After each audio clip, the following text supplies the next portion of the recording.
chase that rabbit. And that's the illusion that Satan uses. They can never be satisfied, whether it is riches or fame, stardom. Look at Hollywood. Same thing. And as I said, when they get $1 billion, what do they want? They want another $1 billion. Right. If I could just get one more $1 billion, then I'd quit, then I'd be happy and satisfied. But they keep chasing around. Or a country music star.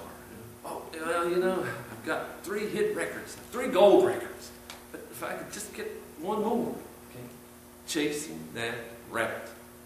And they're never going to catch it. Chasing the rabbit, never going to catch it. Or a movie star.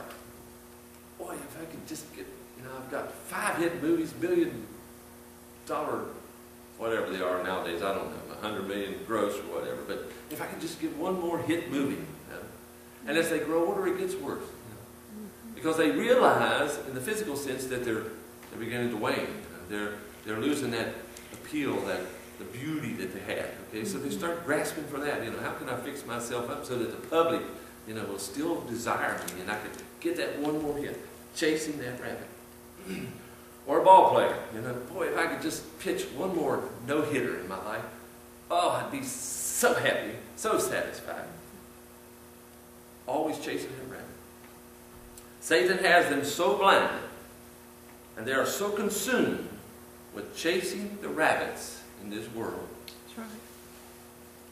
That they can't think of anything else, especially God.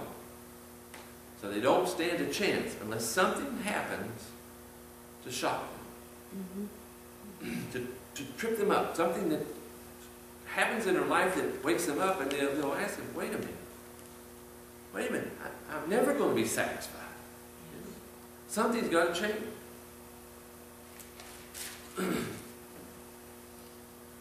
I think America, over the last 50, 60 years, has done more to spread this gospel of chasing the rabbit than they have of spreading the gospel of Christ. That's true. I think it's unfortunate, but I think that's the case. So in my mind, I think her usefulness to God has about expired. And she's in for judgment. Because if she's not going to work for God, if she's going to flaunt her wickedness, as we see them doing every day anymore, it seems like. I won't get into that, but anyhow. When we look around the world, every nation is feasting on the gospel of greed. Every nation you look at. Even the communists have it. Now, there's always been those elite in those countries, the communist countries, that were on top, and they knew, you know, they had their money. But it's now spread down to the masses, those countries. Before, they were just getting by. But now everybody wants a piece of that pie. Everybody is getting this desire to chase that rabbit. I want mine. I want mine. Let's look at Philippians 3. Philippians 3.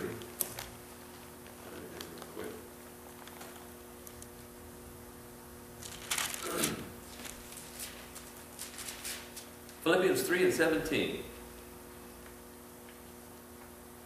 Now, we were talking about America. I wanted to bring this in.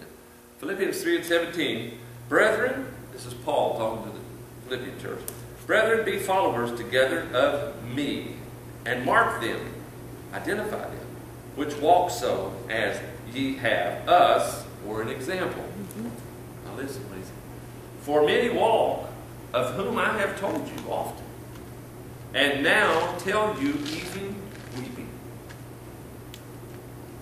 that they are the enemies of the cross of Christ, whose end is destruction, whose God is their belly, and whose glory is in their shame.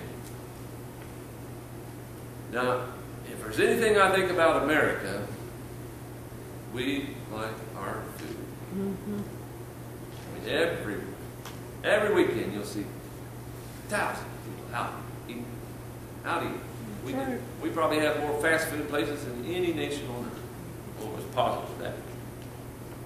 But I felt like, well, that's a very good description of where America is coming to. Even ministers get caught up in this chasing the rabbit. The money, prestige, you see them on television. And even if they had it to start with, they've lost that true desire to work for God that they had.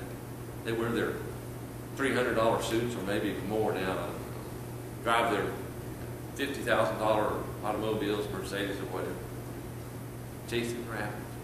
And they'll get on there and ask for more, ask for more, and ask for more. And they're never satisfied. Never satisfied. So they've always got this thing going on. Well, we're trying to do this over there, so send in your money, chasing that vain glory. Let's look at James 5. Jesus. James 5, 1. I'm not going to read it right now, but I want to share something. Unfortunately, some are so under the spell that they chase that old rabbit straight into that 6-foot hole we call the grave. And it's over for them. And they haven't even realized what it was all about, other than just chase that rabbit that they could never catch. Chase it right into that hole. Some say, oh, if I could just get that second home at Myrtle Beach, boy, I'd be satisfied then.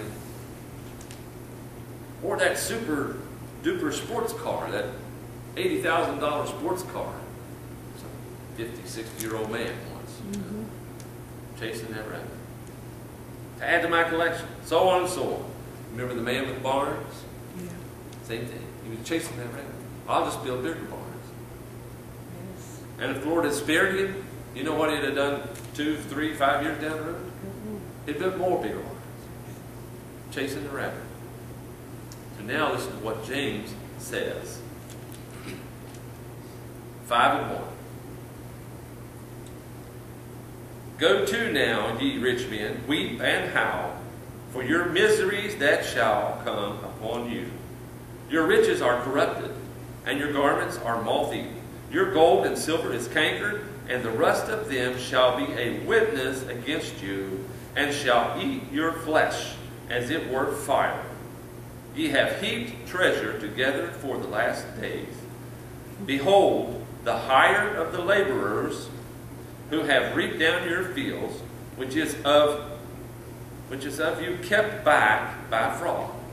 Which is of you kept back by fraud. He has defrauded the workers. They have never been given what they should have truly been given. Otherwise, you wouldn't have as many riches you have. You wouldn't have the unbalance of the wealth that we have if they had been properly, adequately compensated for their labors. Okay? Reap down your fields, which is